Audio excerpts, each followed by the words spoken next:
Hello and welcome to another edition of The Debate. I'm Kaveh Taqwi. The Eurozone and the Euro. It's more about its survival than its economic and financial success. The usual countries are in the spotlight. For example, Greece, Spain, Portugal, Italy, and France, to name a few. Well, in this debate, we're going to look at why, over 3 years into the Eurozone crisis, the situation remains unresolved and growth weak, threatening the very fabric of societies as evident in mass protests. We're also going to take a look at Germany, the powerhouse. Are things as rosy there as people think? The economic downturn in the Eurozone is taking a new toll on jobs and output. The situation in Greece, Spain, and Portugal is more critical as their economies struggle to cope with a worsening debt crisis. The funding cost at Portugal's Treasury bill auction has risen to a 12-month high, indicating the country's political limbo is taking a toll on the economy. The interest rate for one-year bonds rose to 1.72% from a previous 1.23%.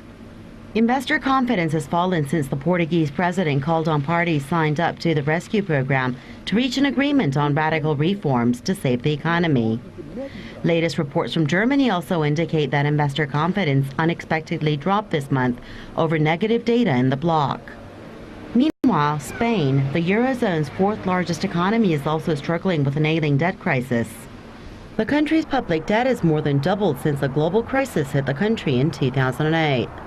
Forecasts show that the situation is expected to further deteriorate, with public debt reaching 91.4% of the GDP by the end of the year. Greece, which is the hardest hit country in the Eurozone, is also heading for more austerity. The new measures have raised anger among public sector workers, who will be the hardest hit. Athens plans to slash more than 12,000 public sector jobs under pressure from the troika of international lenders to be eligible for more bailout loans. The only things that you talk about are prices and productivity and competitiveness, but you don't discuss criteria where the poverty line lies or where the level of basic human subsistence should be. It's a critical day for us. We are expecting lawmakers to rise to the occasion and for them to not shut down the municipal police force. We will continue our struggle regardless of what happens today. Of course, if the outcome pleases us, we have no reason to continue. If it does not please us, we will continue our fight. Latest reports coming from Italy also show that the Eurozone's third largest economy could be facing a humanitarian crisis as recession lingers. About 5 million people across the country are living in absolute poverty, with families in southern regions hit the hardest.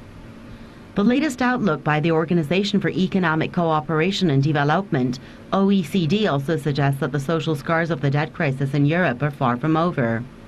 The organization has warned that the unemployment rate across many EU countries will remain stubbornly high over the next year, with little chances of much recovery. The younger generation will continue to face record unemployment levels. The OECD has called on governments to take proper measures, including structural reforms to boost growth and create more jobs to tackle the spiraling crisis. But many experts believe that the improper measures adopted to contain the crisis have already done their damage and prolonged the prospects for recovery. Let's find out how bad or how good things are in the Eurozone. Let me introduce our guest from marketticker.org. Carl Denninger joins us from Florida. And we have senior analyst from Foreign Policy and Focus, Ian Williams, who joins us from New York. Gentlemen, welcome. Carl Denninger. I'm going to reflect on what the European Parliament President Martin Schulz has said recently in an interview. And when asked about how he would rate the EU officials and how they have handled the Eurozone crisis, he said that he would give them 3 out of 10. How would you rate them? Oh, I'd rate them as a 0 because nobody wants to deal with where the root of the problem came from, and they don't want to force those people who borrowed too much money and those who lent too much money, which to a large degree are banks that have government backstops of various forms, to take their medicine. The problem with the European zone in general is that when the EU came together, it essentially set up a welfare transfer payment system from Germany and to some extent France into the interior and into the southern states such as Greece. And this is all fine and well as long as you are continuing to expand credit on an ever grander and grander scale. But eventually you get to the point that people can't pay. And when that happens, somebody has to eat their medicine. The problem with what we have going on in Europe, and it's spreading into other parts of the world, is that nobody throughout the crisis in 2007, 2008, and up until today has been willing to face this. So you have calls for austerity in Greece, which is all fine and well. Greece has to stop spending money that they can't earn. But at the same time, who is supposed to eat the loss that was occasioned by lending them money they can't pay back? The idea that this is somehow all and not by the Deutsche Banks of the world is outrageous. And yet that's what's been going on. And so we will not continue. We're not going to see a solution to this until we actually address what happened. Well, let's look at, for example, what I'm going to focus on Germany by making a referral to this gentleman, Peter Bofinger. He's an economist from the German Council of Economic Experts. He says the data shows that the worst of the euro crisis is not yet over. He made the statement roughly around March. And he said that we are in the middle of the crisis, and even worse, the crisis is spreading from the weak peripherals to the core. If you could explain that to us, and again, this was made this year in March, I would think that the worst would have been over. But it doesn't seem like that's the case based on what this Peter Bofinger has said. No, it's not over because you didn't take care of the structural problem that caused it in the first place. All you did was apply Band-Aids to it by lowering the cost of credit. So you take somebody who is too much in debt, let's take an analog, someone that drinks too much alcohol, and your solution to them being a drunk all the time is you give them a cheap case of whiskey. This doesn't solve anything. All it does is allow them to continue to be a drunk for a little while longer. The only way you're going to fix the problem is to get people out of the idea that they can borrow money to consume things. You can't. You can only legitimately, in a balanced economy, borrow money to expand production. But we have built a society over the last 30 years on a global basis in the developed world that thinks that you can borrow money to buy stuff that you're then going to consume and end up with nothing. That's insane, but that's what we're doing. Well, there's criticism leveled against Angela Merkel, and basically that her government and the message they send is just austerity. I mean, is that to blame right now as it being counterproductive to stimulate growth and to create jobs, or on the wide spectrum for it to have a positive effect, that that's not the way to go? Well, yes and no. I mean, the real question is, as long as you have an excessive debt load in the system, then there are servicing costs to that debt load because you have to pay the principal and the interest, or at least the interest, if not the principal.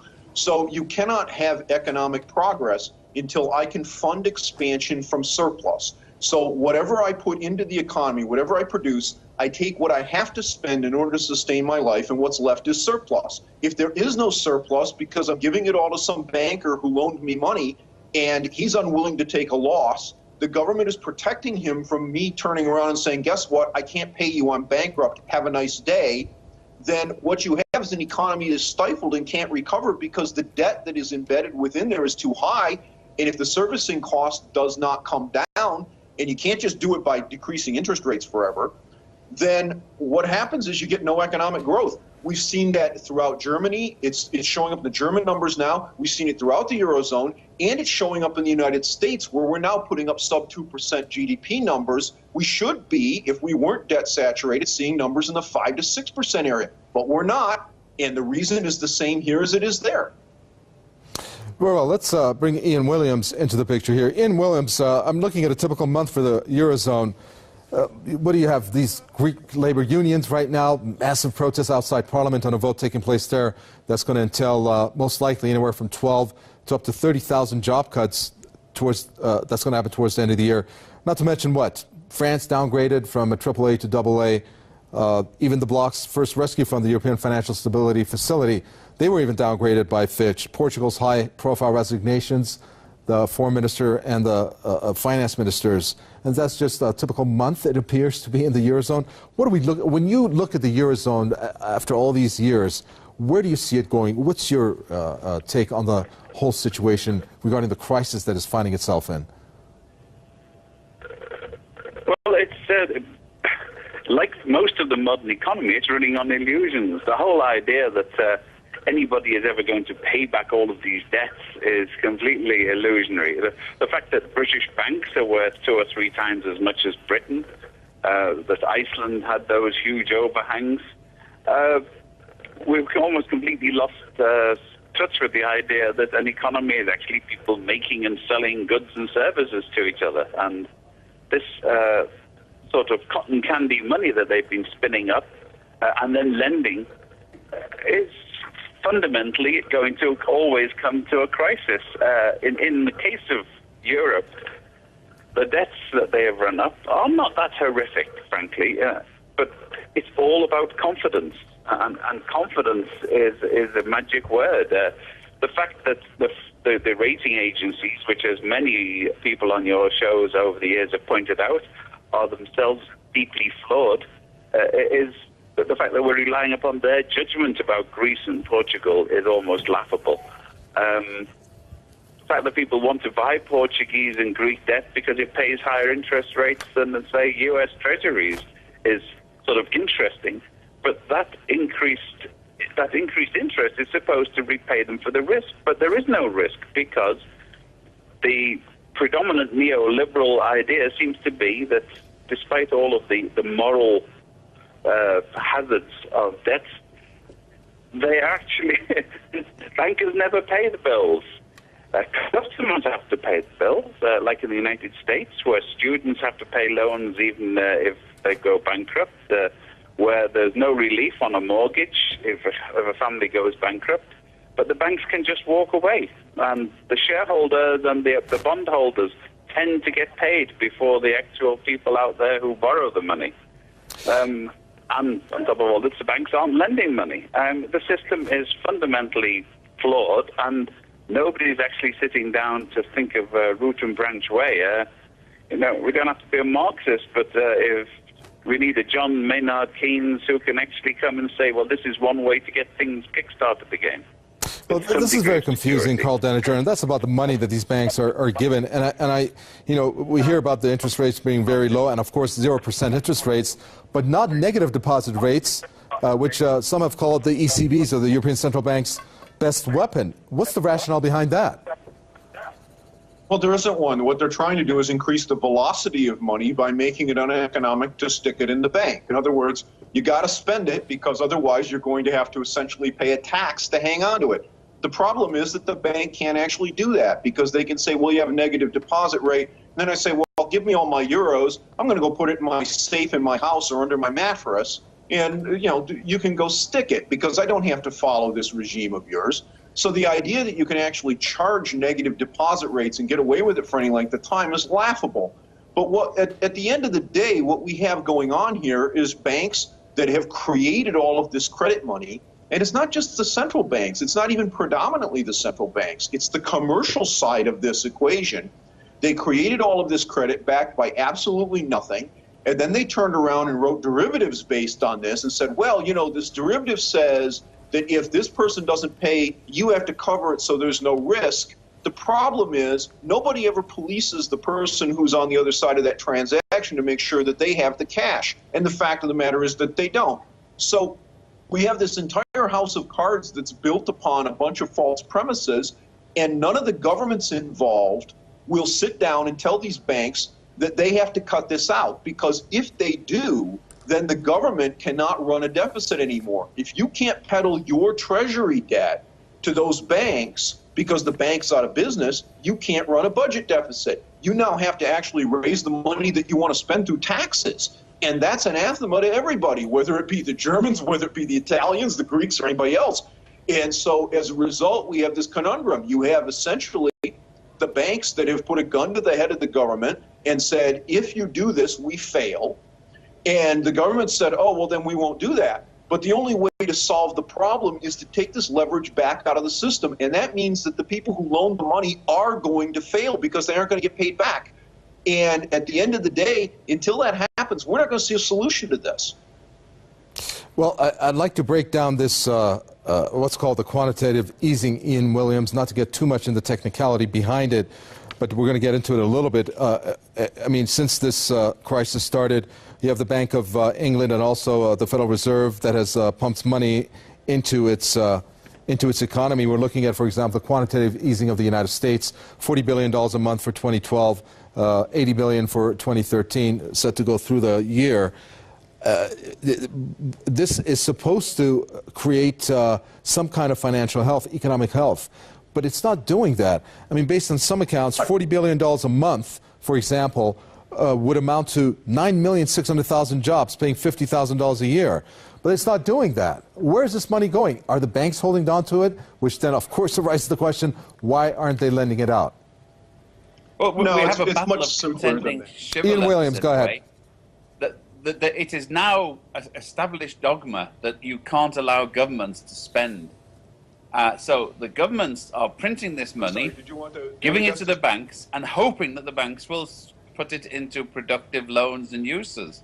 The sort of full Keynesian approach, which I tend to approve, would be the government itself would spend that money. It wouldn't give it to the banks. It would invest in public works. It would invest in bridges and roads and schools. It would invest in hospitals. It would invest in infrastructure.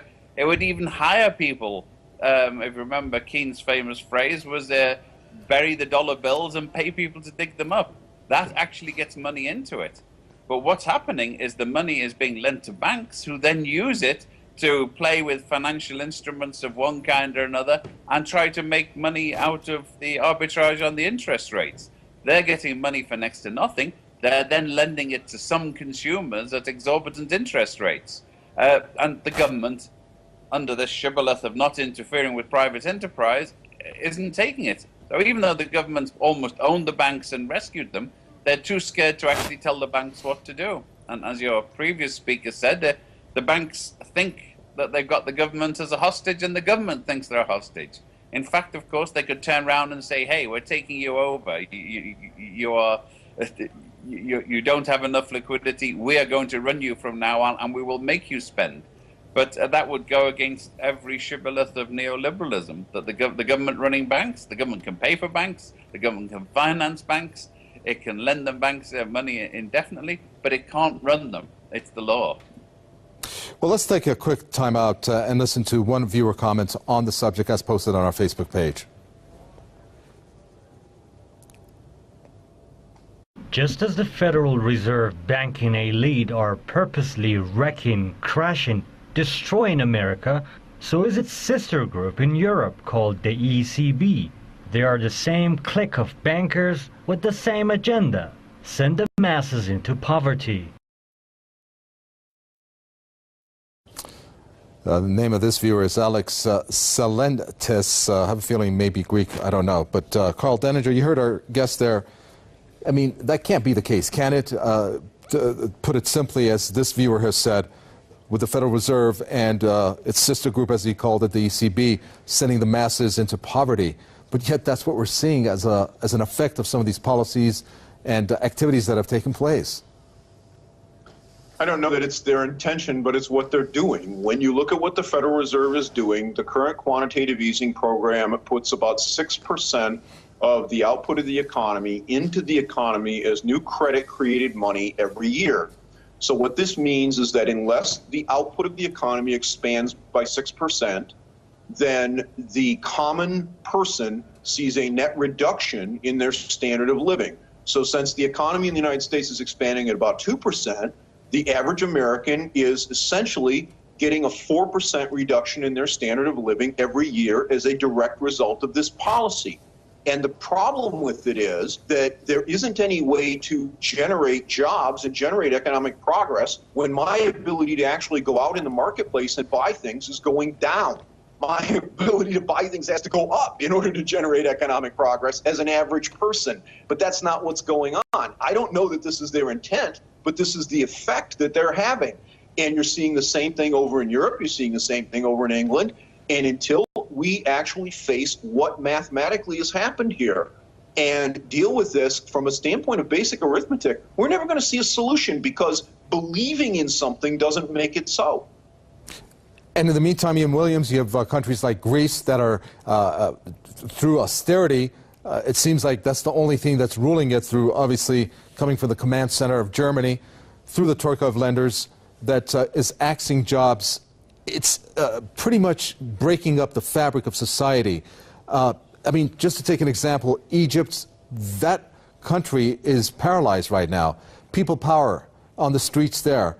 And Greece has been on that verge, and we're seeing protests happen on a wide scale also across Europe. How much of a threat is that to the country in terms of the money being lent out, but yet having democracy be destroyed in the process with people out on the streets protesting?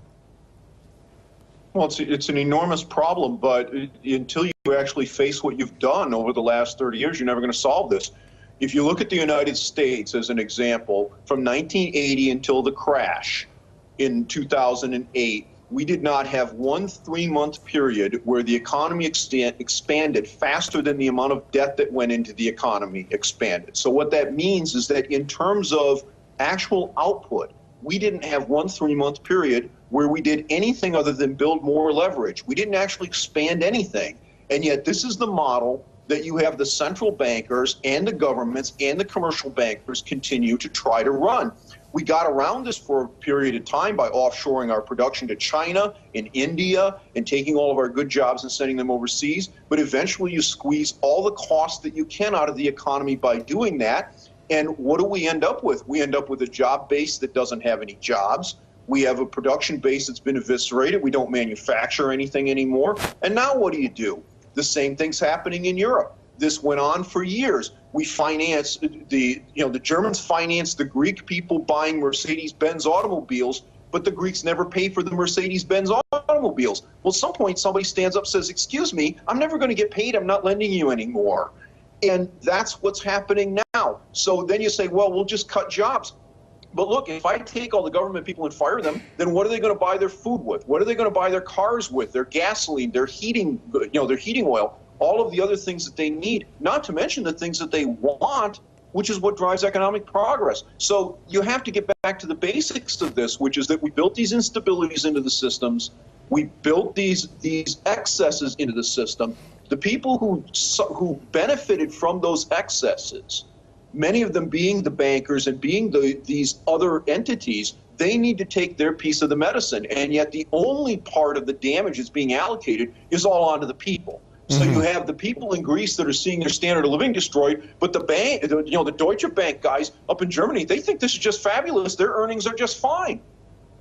Very well. We're going to have to end it there. Obviously, so much more to discuss. Unfortunately, we don't have the time. Thank you very much. That was from marketticker.org, Carl Denninger, talking to us from Florida. Also like to thank senior analyst of foreign policy and focus, Ian Williams, who spoke to us from New York. And thank you for watching another edition of The Debate. Any questions or comments, newsroom@presstv.ir is our email address. For Mikava Tafa and the entire team in the capital, Tehran, it's goodbye.